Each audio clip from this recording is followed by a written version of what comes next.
조선왕조실록은 세계가 인정한 가장 철저하고 객관적인 역사 기록입니다. 화려한 궁궐과 엄격한 유교 질서, 우리가 기억하는 조선시대의 모습은 대개 이렇습니다.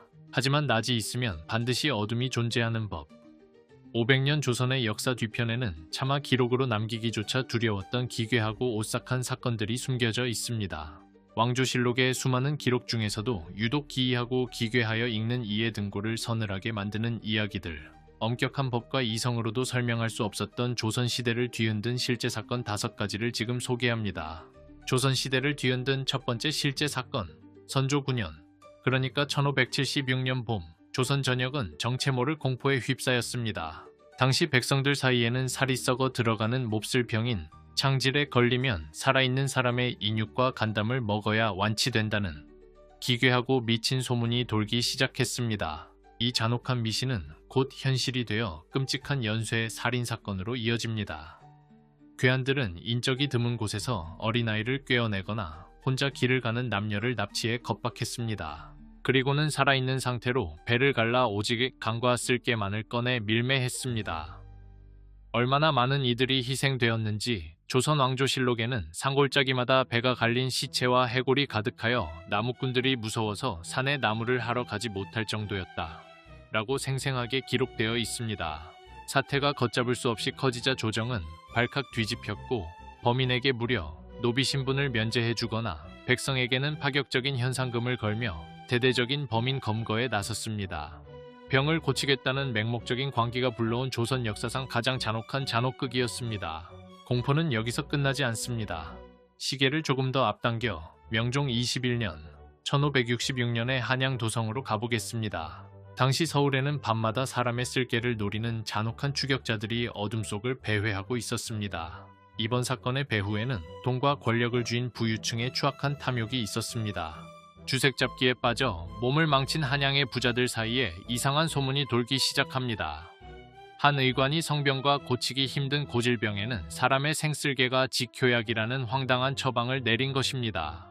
치료라는 미명해 부유층들은 막대한 재물을 내걸고 사람의 쓸개를 사들이기 시작했습니다. 돈에 눈이 먼 자들은 사냥감을 찾아 나섰고 그들의 첫 번째 타겟은 가난하고 힘없는 약자들이었습니다. 당시 도성 안에서 거린과 병자들을 구휼하던 동활인서, 보재원, 홍재원, 그리고 사람들이 많이 모이던 종로 일대, 이곳에 상주하던 수많은 거린들이 불과 4, 5년 사이에 단 한 명도 남지 않고 길거리에서 감쪽같이 사라졌습니다. 모두 부자들의 약재로 쓰이기 위해 도살당한 것입니다. 더 끔찍한 것은 길거리의 거린들이 씨가 마르자 이 잔혹한 칼날이 갈 곳 없는 아이들과 평범한 평민의 자식들에게까지 향했다는 사실입니다.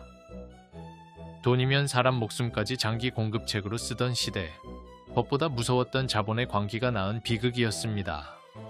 인간의 광기가 낳은 비극은 급기야 나라의 임금마저 경악하게 만들었습니다. 선조 40년인 1607년, 한양 도성은 또다시 인간 사냥꾼들의 등장으로 발칵 뒤집힙니다.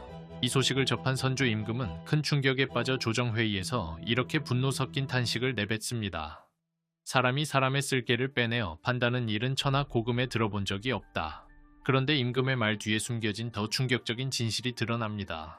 선조는 과거 기억을 떠올리며 조선의 간악한 무리들이 무고한 백성을 죽여 얻은 사람의 쓸개를 이웃나라 중국에까지 몰래 밀매하고 있다는 말을 듣고 뼈저린 소름이 끼쳤다고 고백한 것입니다. 국내를 넘어 국경까지 넘나드는 잔혹한 장기 밀매 네트워크가 이미 존재했던 것이죠. 경악을 금치 못한 선조는 형조에 엄명을 내립니다. 수단과 방법을 가리지 말고 이 인면수심의 범인들을 모조리 잡아들이라 지시했고, 밀매업자를 체포하는 자에게는 신분을 막론하고 파격적인 포상을 내리라 공포합니다. 조선이라는 유교국가의 법과 질서가 사람의 장기를 탐하는 인간들의 끝없는 탐욕 앞에서 무력하게 무너지던 순간이었습니다. 세 번째 사건은 타인의 쓸개를 노리던 광기가 마침내 자신의 가족을 향해 칼을 겨눈 가장 끔찍한 비극입니다. 숙종 9년인 1683년, 함경도 경성의 한 집안에서 상상조차 할 수 없는 잔혹한 존속 살해 사건이 벌어집니다. 사건의 주인공은 김명익이라는 인물이었습니다. 당시 그의 집에는 잔혹한 역병인 천연두가 들이닥쳤고 고열에 시달리던 어린 자식들은 헛소리와 함께 기이한 행동을 하기 시작했습니다. 이를 본 김명익은 이성적인 판단을 잃고 집에 악귀가 붙었다는 집단 광기에 사로잡히고 맙니다. 그리고 귀신을 쫓아내야 한다는 명목의 피해 학살을 시작합니다. 그는 자신의 어머니와 두 딸, 그리고 사촌 누이까지 손수칼로 찔러 살해했습니다. 하지만 진짜 소름 끼치는 점은 그 다음이었습니다. 김명익은 자신의 친아들에게 명령하여 할머니인 어머니를 찌르게 만들었고 주변의 다른 사람들을 협박해 자신의 남은 자식들을 죽이게 하는 등 가족이 가족을 도륙하는 지옥도를 연출했습니다. 이 기이하고 미친 집단 학살로 인해 그 자리에서 사망한 사람만 무려 10명. 역병에 대한 공포와 맹목적인 미신이 평범한 가장을 어떻게 악마로 만들 수 있는지 보여주는 조선 역사상 가장 잔인한 가족 잔혹사였습니다. 조선시대를 피로 물들인 마지막 5번째 사건. 이 이야기는 인간이 어디까지 잔혹해질 수 있는지 그 바닥을 보여줍니다. 영종 19년인 1564년 경상도 상주의 한 평화로운 마을에서 차마 입에 담기조차 힘든 엽기적인 사건이 발생합니다.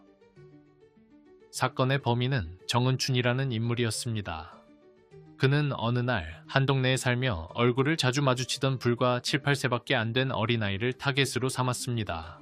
정은춘은 아이를 교묘하게 속여 인적이 끊긴 깊은 산속으로 꿰어냈습니다. 어두운 산중에서 정은춘이 드러낸 본색은 악마 그 자체였습니다. 그는 저항할 힘도 없는 어린아이의 배를 갈라 쓸개를 꺼냈습니다. 하지만 그의 잔혹 행위는 여기서 끝이 아니었습니다. 실록의 기록에 따르면 정은춘은 아이의 살점을 칼로 베어낸 뒤 그것을 불에 구워 먹으려 시도했다는 충격적인 대목까지 고스란히 적혀 있습니다. 약재를 구하겠다는 맹신이 식인이라는 최악의 광기로 이어진 것입니다. 끔찍한 보고를 받은 명종 임금은 풍속이 무너져 내리고 인간의 탈을 쓴 채 이런 참혹한 짓을 벌이다니 참혹스럽기 그지없다라며 깊은 탄식과 분노를 쏟아냈습니다. 임금은 즉시 의금부와 해당 관청의 온갖 수단을 동원해 사건을 철저히 조사하고 정은춘을 능지처참 등 가장 무거운 형벌로 다스릴 것을 명했습니다.